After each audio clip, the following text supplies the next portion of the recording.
अस्सलामुअलैकुम and welcome to health secret with doctor Madiha Tariq. Health secret में आज हमने एक बार फिर इनवाइट किया है डॉक्टर मुस्लिम शामून को। कैंसर सर्जन है, शौकत खानम से उन्होंने अपनी ट्रेनिंग कंप्लीट की है। इस वक्त एवर केयर में वो अपनी सर्विसेज प्रोवाइड कर रहे हैं। हमने आज उनको इनवाइट किया है डिस्कस करने के लिए स्टमक कैंसर। स्टमक कैंसर जो कि बहुत ही कॉमन है पाकिस्तान में, आज हम इसको ब्रीफली डिस्क्राइब करते हैं। तो आइए उनसे बात करते हैं। अस्सलाम वालेकुम जी, कैसे हैं आप? ठीक ठाक हैं? डॉक्टर साहब बहुत शुक्रिया आपका एक बार फिर यहाँ पर आने का और अपना टाइम देने का। स्टमक कैंसर बहुत ही कॉमन है मेल्स में, स्पेशली फीमेल्स में। जैसे ब्रेस्ट कैंसर बहुत कॉमन हो चुका हुआ है, इस तरह से मेल्स में स्टमक कैंसर बहुत कॉमन है। तो काइंडली बताइए कि इसकी क्या वजह है कि ये इतना क्यों बढ़ चुका हुआ है, क्या रीजंस हैं, क्या कॉजेज हैं इसके? Thank you so much for inviting me in the show again. और आपका शो एक ऐसा प्लेटफॉर्म है जहाँ से हम कैंसर के जो भी डिस्कशन होता है, कोई भी हेल्थ रिलेटेड होता है, तो वो उसमें आवाम को भी बड़ी इन्फॉर्मेशन मिलती है एंड देन अच्छी टिप्स मिलती है सबको। First of all, stomach cancer you said के सिर्फ मेल्स में नहीं है, फीमेल्स में भी होता है, बट यस प्रिवेलेंस इसका ज़्यादा है। हाँ एग्जैक्टली, प्रिवेलेंस ज़्यादा है। पूरी दुनिया में ये 5th मोस्ट कॉमन है कैंसर वर्ल्ड वाइड। अगर आप 2021 में देखें तो 6 से 7 लाख रफली फिगर है जो WHO को आया था। तो US में 6 to 7 lakhs उनकी पॉपुलेशन में डेथ हुई थी just due to stomach cancer. 5th जिस तरह मैंने मेंशन किया, पाकिस्तान में अगर आप देखें तो 21 के अंदर 4000 डेथ्स टोटल डेथ्स में से, which is about 0.28%। 0.28 4000 deaths stomach cancer में हुई है। तो पाकिस्तान में भी इसका राइज है। शौकत खानम में हमें बहुत केसेस मिलते थे देखने को, एंड मोस्टली देवर मेल्स। जी बिल्कुल। इट डिपेंड जोग्राफिकल बेल्ट कहाँ का है। कुछ पाकिस्तान के होते थे, हम अफगानिस्तान का भी पेशेंट आता है, बट मेल्स के अंदर ये ज़्यादा है। कॉजेज इसके बहुत है, उस पर हम डिस्कस कर सकते हैं। जी बताइए क्या रीजन है? स्टमक कैंसर के कॉजेज अगर आप देखिए तो अगर एक तो फैमिलियल भी होता है, फैमिली में जेनेटिक हिस्ट्री भी चल रहा होता है। मोस्ट कॉमन में टोबैको एंड अल्कोहल आता है। ठीक है। टोबैको एंड अल्कोहल की कंजम्पशन होती है। Then obesity is again a very major risk factor. इसमें ये भी एक रिस्क फैक्टर है, उसकी अभी तक कंप्लीट डेटा US में तो ऐसा कोई रिसर्च मैंने नहीं देखी अभी तक, जिसमें लिखा ये होता है कि blood group A, different blood groups होते हैं, O होता है, B होता है, A होता है। Blood group A is also one of the risk factors. क्या वजह है अभी इस पे जिसका ब्लड ग्रुप A होगा, A पॉजिटिव के नेगेटिव? उसमें A पॉजिटिव नेगेटिव नहीं, ब्लड ग्रुप A की जिसका होगा वो सस्पेक्टेड, लेकिन उसमें ज्यादा चांसेस है। हाँ, तो इसकी लॉजिक क्या है, नोबडी नोस। ओके, ये नेचुरली है कि जिसका ब्लड ग्रुप बाकी इसके अलावा फूड इंटेक आपका डिपेंड करता है। अगर हाई सॉल्ट हो, आप बहुत ज़्यादा बारबेक्यू खाते हो, कोल्ड जिस तरह वो कहते हैं ना पत्थरों पे खाना बनता है, जिस तरह बारबेक्यू बहुत बार खाते हैं जिसमें कार्बन ज़्यादा होता है, वो भी one of the major risk factor है, इसके कॉजेज में आता है। इसके अलावा कोई और? इसके अलावा बस रिलेटेड डिजीज, कोई और डिजीज और वो कॉज करे? रिलेटेड डिजीजेस नहीं, ओबेसिटी जिस तरह मैंने बताया। बाकी कोई भी जेनेटिकल डिसऑर्डर हो सकता है, फैमिलियल डिसऑर्डर हो सकता है। स्टमक की कोई डिजीज जो कैंसर को रिलेट करे कि लेटर ऑन स्टेजेस में वो कैंसर की तरफ? उसमें आपके पास जी गैस्ट्राइटिस होता है due to H. pylori infection, very common. ये भी एक ऐसा इन्फेक्शन है जो बच्चों में भी हो सकता है, एडल्ट्स में भी हो सकता है, और बैक्टीरियल इन्फेक्शन होता है। तो ये भी एक ट्रिगर करता है फैक्टर। इसकी वजह से भी हो सकता है कि इनको हो जाए लेटर ऑन स्टेजेस में। जितने गैस्ट्राइटिस होते हैं, अब चाहे एक्यूट हो या क्रॉनिक बहुत टाइम से चल रहा हो, वो भी एक मेजर रिस्क फैक्टर है कैंसर। तो ये जो स्टमक कैंसर होता है, इसकी भी टाइप्स होती हैं, जिस तरह से स्टेजेस होती हैं 1 2 3 4, तो इसकी भी होती हैं कि नहीं है? किस तरह से इसका है? स्टमक कैंसर की टाइप्स भी होती है, जो मोस्टली हम बायोप्सीड केसेस हमारे पास आते हैं, जो भी एक कंप्लेन लेके आता है। सबसे पहले टाइप्स में जाने से पहले विल बी डिस्कसिंग किस प्रेजेंटेशन के साथ पेशेंट आता है। जी, सिम्टम्स। जी, तो साइंस एंड सिम्टम्स अगर आप देखते हैं स्टमक कैंसर में, तो पेशेंट सबसे पहले आएगा और कहता ये है, जो बेसिक कंप्लेन होती है कि मेरी एपेटाइट खत्म हो गई है। ओके, सही है। उसका वेट लॉस होता है, दैट इज अराउंड 20-15। वो तो डेफिनेटली जब उसको भूख नहीं लग रही, कुछ खा ही नहीं रहा, बट एक वेट लॉस होता है कि पेशेंट इंटेंशनली एक्सरसाइज करके या खुद वो वेट लूज करना चाह रहा है। ये वेट लॉस ऐसे होता है कि वो खाने का दिल भी नहीं है, प्लस वैसे ही वेट लॉस हो रहा है। नहीं, जब उनकी एपेटाइट ही कम होगी, भूख ही नहीं लग रही है, तो वो खाएगा नहीं, तो वेट हो जाएगा। तो वो तो वजह बनती है, बट कैंसर की वजह से भी पेशेंट को दिल नहीं होता।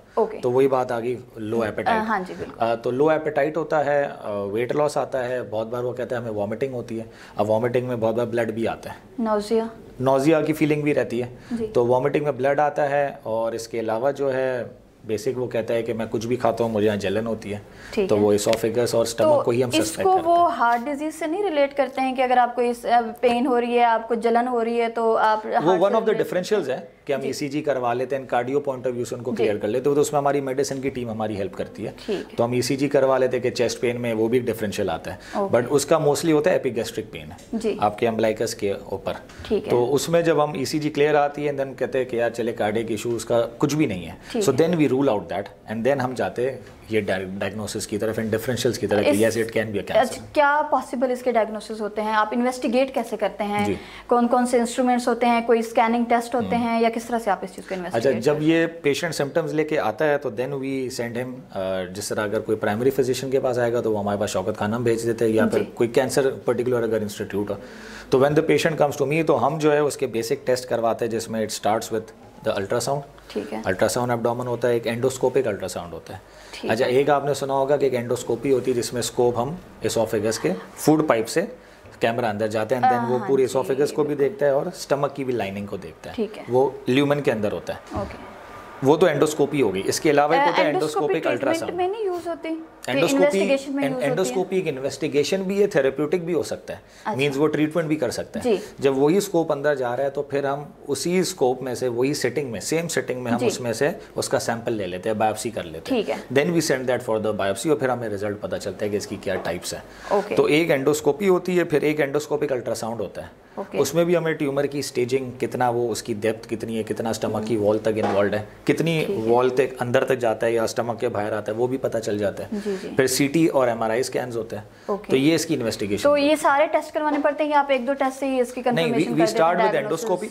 हम एंडोस्कोपी से करते हैं, लेकिन हमें एंड में सीटी ही बताता है कि स्टमक से बाहर कितना है, लिवर इन्वॉल्व है नहीं, कोई इंटेस्टाइन्स का पार्ट इन्वॉल्व है या नहीं। ठीक है, तो आप एंडोस्कोपी से पहले सीटी स्कैन ही करवा लें, ऐसे क्यों नहीं करते हैं आप? नहीं, पहले एंडोस्कोपी होना जरूरी, बिकॉज एंडोस्कोपी जब अंदर जाएगा, सीटी स्कैन हमें ल्यूमेन के अंदर का नहीं बताता जी, तो ल्यूमेन के अंदर हमें वो कैमरा बताएगा। ठीक है, आप समझ रहे बात को? तो जो स्कोप जाता है वो हमें एसोफेगस और स्टमक के ल्यूमेन के अंदर का बताता है। ठीक है। सीटी जो है वो स्टमक के बाहर का बताएगा, बिकॉज वो तो सिर्फ एक रेडियोलॉजिकल इमेजिंग है। ऐसी है बिल्कुल। कैमरा तो पूरा आपको अंदर का सिस्टम बताएगा कि कितनी उसकी विड्थ कितनी है, कोई दूसरे और अल्सर्स छोटा है, बड़ा है, कौन-कौन सी एरियाज को इन्वॉल्व कर रहा है, अंदर कोई ब्लीडिंग हो रही तो कोई वेसल ब्लीड हो रही, वो भी हमें कैमरा में पता चल जाती है। ओके, बिल्कुल ठीक है। और ये गैस्ट्रोएंटरोलॉजिस्ट का रोल होता है, वो एंडोस्कोपी करके फिर सर्जन को भेजते हैं, फिर आपको भेजते हैं, फिर आप उसके अकॉर्डिंग आप फिर हम सीटी करवा के उसकी ग्रेडिंग एंड स्टेजिंग करते हैं जी। कि ग्रेडिंग तो बायोप्सी से हो जाती है कि कौन सी टाइप है, स्टेजिंग हम करते हैं कि कहाँ तक इसकी इन्वॉल्वमेंट है, देन वी प्लान के इसको पहले कीमो दे, इसको रिसेक्शन पे दे, सर्जरी की ऑफर करें। टाइप्स कौन सी टाइप्स होती हैं इसकी? टाइप्स स्टमक में 90-95% एडिनोकार्सिनोमा होता है। उसमें क्या होता है? एडिनोकार्सिनोमा इज बेसिकली, ये इसकी एक टाइप होती है जिसमें लिम्फ नोड्स भी इन्वॉल्व होते हैं। ठीक है। और एडिनोकार्सिनोमा इसकी एक हिस्टोलॉजिकल पैटर्न है, हिस्टोलॉजिकल एक सब टाइप है। ठीक है। इसके अलावा अगर आप देखें तो लिम्फोमास भी होते हैं, उसमें लिम्फ नोड्स साथ साथ आ जाते हैं जी। वो मोर देन 2-3% से ज़्यादा इतना नहीं होता, रेयर होता है। एक जिस्ट कैटेगरी होती है, एक न्यूरो एंडोक्राइन ट्यूमर्स भी टाइप होती है, बट अगेन वो 5-6% में कवर होता है। 90% इज एडिनो, जिसपे हम फिर कीमो रेडिएशन के बाद सर्जरी करते हैं। अच्छा, सर्जरी अगर आप कर लें, कीमो रेडिएशंस की जरूरत पड़ती है या ये कॉम्बिनेशन थेरेपी है? ये कॉम्बिनेशन थेरेपी है, उसके बगैर नहीं है। Stomach cancer is that sort of cancer जिसमें हर कैंसर में बेसिकली ट्यूमर बोर्ड मीटिंग होती है जी। तो ट्यूमर बोर्ड में हमारे पास medical oncologist, radiologist, surgeon, palliative care की टीम, पैलिएटिव केयर नर्सेज, सारी टीम बैठती है। शुआएं वाली भी बैठते हैं रेडिएशन के। वहाँ पे फिर जब सीटी स्कैन और सारा इमेजिंग वो बोर्ड रूम में डिस्कस होता है, देन वी डिसाइड कि इसको पहले कीमो दे, रेडिएशन देके इसको साइज छोटा करे ट्यूमर का, उसको डाउन साइजिंग कहते हैं, और देन हम ऑपरेशन की तरफ जाते हैं। क्योंकि ये न्यूरोसर्जरी में तो ऐसे होता है कि एक ऐसी डिजीजेस जैसे कोई कार्सिनोमाज होते हैं या नॉर्मल ट्यूमर्स होती हैं, तो उनको अगर आप गामा रेडिएशंस देते हैं तो आपको सर्जरी की जरूरत नहीं पड़ती है। गामा नाइफ की जो आपने बात की, ये बेसिकली कराची में इस वक्त हो रहा है जिन्ना हॉस्पिटल में, और ब्रेन ट्यूमर्स में होता है, बट उसकी भी we have sort of limitations कि लेस देन 3 सेंटीमीटर हो और 1 से 2 छोटे स्पॉट्स हो ब्रेन के अंदर, उनको हम गामा नाइफ। लेकिन आप हम जिसको गामा रेडिएशन रिकमेंड करते हैं और वो ट्रीटमेंट करवा लेते हैं तो उनको सर्जरी की जरूरत नहीं पड़ती है। तो कैंसर्स में ऐसी कोई पॉसिबिलिटी है कि आप गामा रेज ले लें और आपको सर्जरी की जरूरत ना पड़े, कि वो करना शुरू हो जाए सेल्स या कुछ ऐसा है? स्टमक कैंसर में भी तो गामा का इतना रोल नहीं है, हम नॉर्मल रेडिएशन देते हैं वो फिर रेडिएशन ऑन्कोलॉजिस्ट ही डिसाइड करता है कितने फ्रैक्शंस उसको रेडिएशन की दें। किसी कैंसर पे हैं कि हमें रेडिएशन से इफेक्टिव के रेडिएशन से ही वो अपना जो सा है उसका हुजूम कम होना शुरू हो जाए और वो सिकुड़ जाए? जिस तरह अभी हमने डिस्कस किया ब्रेन ट्यूमर, उसमें then you don't need surgery, वो गामा नाइफ ही,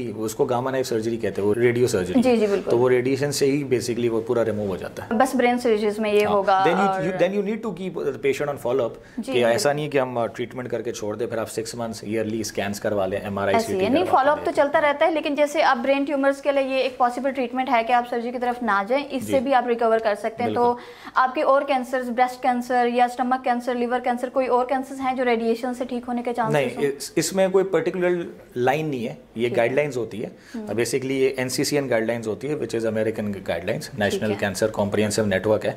तो वो US की गाइडलाइंस को ही फॉलो करते हैं। बहुत से हॉस्पिटल्स UK की गाइडलाइंस को फॉलो करते हैं। जी बिल्कुल। तो मैं पर्टिकुलरली US को प्रेफर करता हूँ कि उनका सिस्टम जो होता है वो एक प्रॉपर रिसर्च बेस होता है। तो उसमें ऐसा नहीं है कि सिर्फ रेडिएशन दे या सिर्फ surgery, there is no hard line. हम ट्यूमर की स्टेज के ऊपर डिपेंड करते हैं। ठीक है। फिर हम MDT में डिस्कस होते हैं, then what the board decides, फिर we go for the treatment. Okay, तो इसके ये जितने भी कैंसर्स हैं, जितने भी ऑर्गन्स के हैं, लिवर हो गया या जो भी है, तो सबकी 4 स्टेजेस होती हैं? जी, स्टमक की भी जिस तरह हर चीज़ के स्टेज 1 से लेकर स्टेज 4 होता है, जितने सॉलिड ऑर्गन्स ट्यूमर्स हैं, तो स्टमक में भी ऐसा है।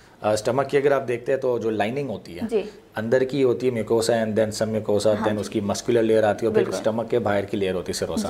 तो stage 1 is the initial, and जैसे वो आगे प्रोग्रेस होता जाता है, स्टमक से बाहर चला जाए, दैट इज स्टेज 4।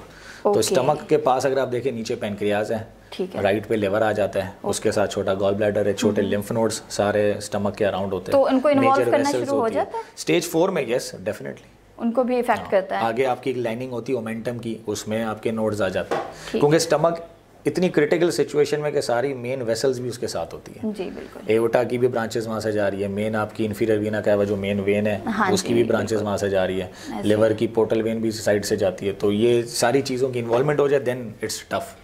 तो ये जो आपका स्टमक कैंसर है उसकी भी स्टेज 4 जो है वो अनट्रीटेबल है?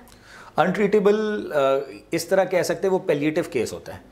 पैलिएटिव केस इज बेसिकली कि क्योर नहीं होता। पैलिएटिव को मैं इस तरह समझाऊँ कि उसका एज सच क्योर नहीं है, बट हम सिम्टम्स को फ्री रखते हैं। मींस उसको नोजिया हो रहा है तो पेशेंट की क्वालिटी ऑफ लाइफ अच्छी करते हैं। तो सिम्टोमेटिक कंट्रोल होता है। लेकिन मुझे पेशेंट एक्सपेक्ट करे कि अगर फैमिली कहती कि पूरा इलाज हो गया, ठीक हो जाए परमानेंट। एग्जैक्टली। और स्टेज 4 में सर्जरी भी, क्योंकि मोस्टली ऐसे ही होता है, वो कहते हैं हमें पता ही नहीं चला है, अचानक से स्टेज 4 पर मोस्टली केसेस की यही कंप्लेंट्स होती हैं कि उनको कहते हैं हमें पता ही नहीं और चौथी स्टेज पे पहुंच चुका हुआ है। पाकिस्तान में we have that sort of disadvantage कि यहाँ थोड़ी अवेयरनेस नहीं है, इलिटरेसी भी है, पेशेंट्स हमारे पास लेट प्रेजेंट करते हैं। वेस्ट यूरोप में अगर आप देखें तो वहाँ कुछ भी इनिशियल सिम्टम होता है, we go to the primary physician. तो आप कहते हैं कि नोजिया, वोमिटिंग और अगर ब्लीडिंग वगैरह हो रही है तो वो इसको लाइटली नहीं लेना चाहिए। जिस तरह मैंने बताया ना कि weight loss, poor appetite, then with all these symptoms के कोई वॉमिट में ब्लड आ जाए, तो इसको सीरियसली लेना चाहिए, इसको इग्नोर ना करें। एटलीस्ट जाके इन्वेस्टिगेशंस करा लें, हो सकता है कोई और इशू हो, लेकिन एटलीस्ट आप जो है ना सेफ साइड पे रहें, तो उसके लिए आपका टेस्ट होना चाहिए। ठीक हो गया। इसका जो है ना डेथ रेशियो क्या है स्टमक कैंसर की आपके अकॉर्डिंग या रिसर्चेस के अकॉर्डिंग, इसका क्या कहते हैं? अच्छा, ओवरऑल अगर आप देखें ना तो इसकी prognosis, it's a aggressive tumour. अगर स्टेज 1 है so that we can control, लेकिन once it crosses stage 3 and stage 4 है जिस तरह आपको बताया, तो उसमें तो वैसे ही सर्वाइवल मुश्किल है। वो तो वैसे इम्पॉसिबल वाली सिचुएशन है। स्टेज 2 और 3 का कितना है? 5 ईयर सर्वाइवल अगर आप देखते हैं ना तो स्टेज 1 में इट्स अराउंड 60 to 70%।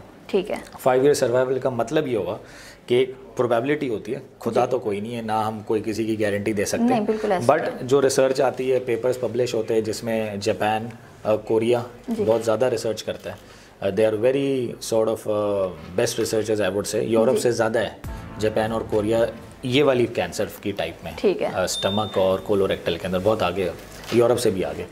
तो उनमें अगर आप देखें तो उनका डेटा बताता है, तो 5 ईयर सर्वाइवल मीन्स कितनी प्रोबेबिलिटी है कि पेशेंट 5 ईयर्स तक सर्वाइव करेगा, दैट इज रफली around 60 to 70% for stage 1। Okay. Which is a sort of simple tumour जिसमें आप जाते हैं, सर्जरी करके बाहर आ जाते हैं, उसमें फिर कीमो रेडिएशन की जरूरत नहीं। मतलब 60 to 70% उनकी रिकवरी के चांसेस होते हैं अगर आप फर्स्ट स्टेज पे जाते हैं। 60-70% रिकवरी नहीं, 60-70% 5 ईयर तक चांस है कि वो लिव कर सकते हैं, वो जी सकते हैं, वो आगे चल सकते हैं। बिल्कुल। ओके।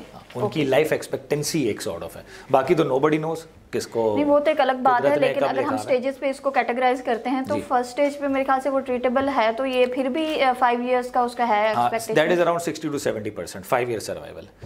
बाकी अगर आप स्टेज 2 देखते हैं तो दैट इज अराउंड 30-35%। स्टेज 3 में जब वो आते हैं जिसमें लिम्फ नोड्स भी इन्वॉल्व होते हैं, स्टमक में ही ट्यूमर कन्फाइंड होता है, बाहर नहीं आता, तो दैट इज अराउंड 10 to 14%। और जो स्टेज 4 सबसे एग्रेसिव है, जिसमें अगर एडिनोकार्सिनोमा हो जाए तो उसका 4 से 5% चांस है 5 ईयर सर्वाइवल। 5 इयर्स का, तो उसमें अगर आप देखें सिर्फ 3 to 4 मंथ्स, मैक्सिमम 5 मंथ्स बनते हैं। उसके बाद जो ना वो पेशेंट जो है वो सर्वाइव ही नहीं कर सकते, सर्वाइव ही नहीं कर सकते। ठीक है, इतनी वाइड स्प्रेड डिजीज होती है। इसका ट्रीटमेंट, पॉसिबल ट्रीटमेंट क्या है? ट्रीटमेंट रेडिएशंस या कोई मेडिकेशंस हैं, या हम अवॉइड कैसे कर सकते हैं इस चीज़ को पहले से ही? ट्रीटमेंट ऐसा तो कोई अवॉइडेंस नहीं है, जिस तरह मैंने आपको बताया जो कॉजेज है हमारे टोबैको, निकोटीन और इन चीज़ों को अवॉइड करना चाहिए। जो यूके में हमारे एक प्रोफेसर थे मेरे, वो मुझे कहते थे, मैं वहाँ गया था 2 महीने के लिए, he used to tell me कि दुनिया का कॉन्सेप्ट है प्रिवेंशन इज़ द क्योर। जी, वो कहते थे prevention is better than cure, दुनिया का कॉन्सेप्ट है जी। वो ये कहते हैं prevention is the cure. Okay, ठीक है, हम ये बचपन से सीखते हैं कि प्रिवेंशन करें तो क्योर से बेहतर है, लेकिन वो कहते हैं प्रिवेंशन करेंगे तो वही क्योर है। तो जो मैंने आपको कॉजेज बताए आप उसको अवॉइड करें तो you are definitely decreasing the chances पे आप रहेंगे। ठीक है, बाकी जो इसकी ट्रीटमेंट है वो स्टेजेस पे डिपेंड करती है। स्टेजेस आप देखें, अगर सिंपल स्टेज 1 का ट्यूमर है तो just go for the surgery, उसमें फिर आपको ज़रूरत नहीं पड़ती कीमो रेडिएशन की। छोटा ट्यूमर है, अब उसमें डिपेंड करता है कि पूरा स्टमक निकालना है या फिर पार्टली, तो उसमें डिपेंड करता है उसकी लोकेशन क्या है। स्टमक के अगर अपर पार्ट पे तो आप उसको सिर्फ पार्शियल रिसेक्शन करके उसको जोड़ लगा सकते हैं, उसको एनास्टोमोसिस कहते हैं। तो we join the oesophagus with the remaining stomach. अगर स्टमक के वो नीचे वाले पार्ट पे तो then stomach and first part of the intestine you would be knowing, duodenum, वो हम रिमूव करते हैं और रिमेनिंग स्टमक एंड जेजिनम को ज्वाइन कर लेते हैं, which is the second part of the intestine. तो इस तरह फिर हम जोर लगा के उसकी सर्जरी हो जाती है। ये सिर्फ स्टेज 1 में होगा? ये स्टेज 1-2 तक चलते हैं, बट अगर बड़ा ट्यूमर है, साइज बड़ी है, लिम्फ नोड्स है, तो वील प्रेफर कि हम उसको कीमो रेडिएशन दे, उसकी साइज छोटी हो, डाउन साइज, उसके बाद आप सर्जरी की तरफ देन सर्जरी करें, तो एटलीस्ट हम जितना ट्यूमर की रिसेक्शन करेंगे हमें सर्वाइवल अच्छा मिलेगा। स्टेज 1 में क्यों नहीं जाते हैं आपसे उसकी रेडिएशन? उसमें जरूरत नहीं होती नहीं, अगर आपको लगता है जैसे स्टेज 2 का आपने बताया है कि उसको रेडिएशंस देते हैं, वो थोड़ा छोटा हो जाता है, फिर हम सर्जरी करते हैं, तो स्टेज 1 और 3 ये प्लस माइनस होता है, ये एमडीटी का बोर्ड डिसाइड करता है। ओके, हम तो सर्जन है, हमें तो एंड में सिर्फ केस प्रेजेंट होता है कि हमें रेडिएशन की तरफ से फोन आता है, मेडिकल ऑन्कोलॉजिस्ट जो कीमो होते हैं वो हमें फोन कर दे कि हम आपको पेशेंट रेफर कर रहे हैं। ठीक है, फिर हम जब फाइनली उसकी स्टेजिंग करते हैं देन वील सी कि कहाँ ट्यूमर एट द मोमेंट है। सपोज पहले कोई 10 सेंटीमीटर का मास था तो उन्होंने कीमो रेडिएशन देखे उसको 6 सेंटीमीटर कर दिया, तो वो सर्जरी करना हमारे लिए आसान ईजी हो जाता है। अच्छा, ये ऐसे क्यों होता है कि जो जितनी भी आपकी बाकी सर्जरीज हैं उसके बाद तो ऐसा कोई कॉन्सेप्ट नहीं है, लेकिन जो आपकी कैंसर की सर्जरीज होती हैं तो सर्जरी के बाद भी आपको रेडिएशन लगवानी पड़ती हैं या आपको कीमोथेरेपी की तरफ जाना पड़ता है, तो ऐसा क्यों है? कैंसर में इस तरह होता है, स्पेशली फॉर लिवर, इंटेस्टाइन्स या स्टमक कैंसर, बहुत बार सर्जरी से पहले करते हैं, उसको न्यू एडजुवेंट कीमोथेरेपी कहते हैं, मींस बिफोर सर्जरी। ठीक है, तो वो हम डाउन साइज के लिए करते हैं। बहुत सी बार ऐसा होता है कि ऑपरेशन के बाद आपकी कीमो रेडिएशन होती है, वो इसलिए होती है बिकॉज जब हम स्पेसिमेन भेजते हैं, जो हमने सैंपल निकाला है, उसकी बायोप्सी रिपोर्ट आती है। बायोप्सी रिपोर्ट में उसके लिम्फ नोड्स इन्वॉल्व होते हैं। Suppose we have taken around 10 to 12 lymph nodes, जिसको गुदूद कहते हैं, तो उसमें से अगर 2 भी पॉजिटिव आ जाए, सो दैट मीन्स अगर 10 में से 2 में है, ठीक है, तो इसका चांस 20% बना, स्प्रेड होने के चांसेस तो आगे और भी लिम्फ नोड्स हो सकते हैं बॉडी में। तो just to prevent the recurrence हम फिर बाद में देते हैं। लेकिन अगर लिम्फ नोड नहीं है इन्वॉल्व, स्टेज 1 में जैसे नहीं होते हैं, तो उसके लिए भी कंपल्सरी रेडिएशन या कीमोथेरेपी, उसके बाद सर्जरी के बाद आप फॉलो अप पे रख लेते हैं, क्योंकि कैंसर सेल्स वही हैं जो बाद में दोबारा भी रीजनरेट करते रहते हैं। तो ऐसा भी हुआ है कि एक दफ़ा आपने सर्जरी कर ली, स्टेज 1 में बेशक कर ली, तो दोबारा उनको हो गया हो सेम पर्सन को? कम चांस होता है, लेकिन जितना हमारे पास 5 ईयर रिकॉर्ड होता है वो 5 साल तक आता है हॉस्पिटल में फॉलोअप पे, तो उसी में हमें पता चल जाता है। अगर आना होगा तो नजर आ जाएगा। फिर मतलब ऐसे केसेस आते हैं कि दोबारा से जिनका रीजनरेट स्टेज 1 में कम होता है, स्टेज 2 और 3 में पॉसिबिलिटीज उसमें चांसेस है। क्योंकि अगर बाकी ट्यूमर्स आप देखते हैं तो उसका यही होता है कि टेस्ट करवाते हैं कि अगर तो नॉर्मल ट्यूमर है वो तो दोबारा रीजनरेट नहीं करेगी, लेकिन अगर कैंसर ट्यूमर है तो वो 100% दोबारा रीजनरेट करता है। बिनाइन चीज तो नहीं आती, मैलिग्नेंट जो होता है वो आ जाता है, रिकरेंस। तो कैंसर सेल्स हैं ही मैलिग्नेंट? एग्जैक्टली। तो ये सारे पर्संस में क्यों नहीं होता? सारे पेशेंट्स में, कुछ पेशेंट्स में हो रहे हैं, कुछ में नहीं हो रहे हैं, इसकी हर ट्यूमर की अपना एक बिहेवियर है, हर पेशेंट के फैक्टर्स अलग है, पेशेंट की सेहत डिपेंड करती है। ठीक है, अब अगर एक पेशेंट है जिसकी डायलिसिस हो रही हो, एक पेशेंट है वही पेशेंट जिसकी डायबिटीज का भी मसला हो, हाइपरटेंशन, कंट्रीब्यूटिंग फैक्टर्स भी इसको इफेक्ट करते हैं। डेफिनेटली एक नॉर्मल हेल्थी पेशेंट को कैंसर है और एक डिजीज्ड पेशेंट को कैंसर है, तो दोनों के आउटकम में तो बहुत फ़र्क आएगा। हाँ डेफिनेटली ये तो होगा। वो जितना ज़्यादा मसले चल रहे तो फिर उसके मसले भी बढ़ते रहेंगे। इम्यून सिस्टम भी आपका वीक हो जाता है। एज फैक्टर भी इसमें इन्वॉल्व होता है? कैंसर, स्टमक कैंसर में एज फैक्टर यस रोल है। मोस्टली आपको प्रेजेंटेशन होती है इसकी 55-60 प्लस है। ओके। यंग एज में नहीं होते। तो एज का कोई स्पेसिफिक रोल?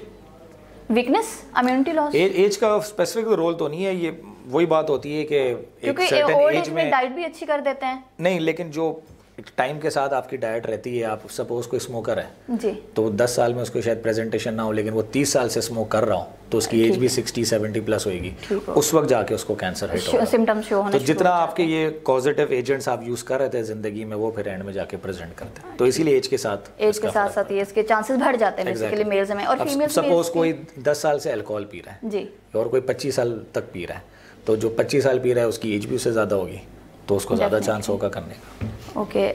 ऐसे होता है कि बाज़ दफ़ा नहीं करते हैं, स्मोकिंग भी नहीं करते हैं, अल्कोहल कंजप्शन भी नहीं है, फिर भी हो जाता है, तो आप इसको नेचर का कहेंगे कि बिल्कुल, जिस तरह हमने लास्ट इंटरव्यू में डिस्कस किया था कि cancer cells are present in every person, it's just that the problem arises कि जब वो म्यूटेट होना शुरू हो, एक्टिव होना शुरू हो और हाइपर एक्टिव होना शुरू हो, तो जब उनकी माइटोसिस एंड सेल डिवीजन बढ़ जाती है, रैपिड हो जाती है, देन द प्रॉब्लम अराइजेस। मतलब स्पेसिफिक कोई कॉज नहीं कह सकते आपकी ये आपने किया तो इसकी वजह से हो गया, क्योंकि ये नेचुरल है कि आपके सेल अगर डिवीजन बढ़ गई है तो आपको कैंसर होने के चांसेस हो जाएगा। ठीक हो गया, थैंक यू सो मच, आपने बहुत नाइस इन्फॉर्मेशन दी है। आप अगर अपने ऑडियंस को, आवाम को कोई इन्फॉर्मेशन देना चाहते हैं स्टमक कैंसर से रिलेटेड, कि उनको कौन सी टिप्स करनी चाहिए जिससे वो अवॉइड कर सकते हैं इस चीज़ को, फर्दर कोई मैसेज अगर आप देना चाहते हैं तो? स्टमक कैंसर के लिए यही बेसिक होता है, डाइट बहुत इंपॉर्टेंट फैक्टर है। और इसके अलावा जो है, जिस तरह हमने डिस्कस किया था कि डाइट में you should be increasing your diet on fruits and vegetables, इस पे ज़्यादा फोकस करें, कार्बन वाली चीज़ें कम करें, फिजी ड्रिंक्स कम करें, अल्कोहल एंड जो स्मोकिंग करते हैं उनको मैं यही कह सकता हूँ, रिक्वेस्ट तो नहीं करूँगा, बाकी सबकी अपनी मर्जी होती है, बट यही एडवाइस होती है कि स्मोकिंग एंड अल्कोहल को अवॉइड करें, वो कम होनी चाहिए। इसकी रेशियो फीमेल्स में कितनी है? फीमेल्स में इस तरह है कि आई वुड से 60-40, 100 मरीज आते हैं तो उसमें 60% जो हमारे पास मेल होता है, 40% फीमेल। ये स्मोकिंग इसकी वजह या कोई और वजह भी हो सकती है फीमेल्स में? In the sense means females में पर्टिकुलरली तो स्मोकिंग वजह नहीं होती, मेल्स में बनती है जी, बट जेनेटिकल और बहुत बार वो होता है कि मेल प्रीडोमिनेंस आपकी इसमें कैंसर में ज़्यादा होती है, स्टमक कैंसर के अंदर। फीमेल्स में क्या इसकी हो सकती हैं कॉजेस? फीमेल्स में भी यही कॉजेज है, बट अल्कोहल स्मोकिंग वैसे ही कम होती है। फीमेल्स में डाइट होती है, फीमेल्स में मोस्टली जो हमारे वहाँ वजह बनती है ओबेसिटी होती है, लाइफस्टाइल मॉडिफिकेशन नहीं होता, डायबिटीज से रिलेटेड है, डायबिटीज़ हो या कोई भी और दूसरे इश्यूज हो, तो वो मेडिकल आपके अगर प्रॉब्लम्स हो तो ज़्यादा बेसिकली वॉक करनी चाहिए, अपना वजन कम करना। Lifestyle modification is very important. Yes definitely. चलिए, थैंक यू सो मच आपके आने का। ये थे डॉक्टर मुस्लिम शामून। नेक्स्ट प्रोग्राम में इंशाल्लाह हम नेक्स्ट टॉपिक के साथ आएंगे, तब तक के लिए अल्लाह हाफिज़।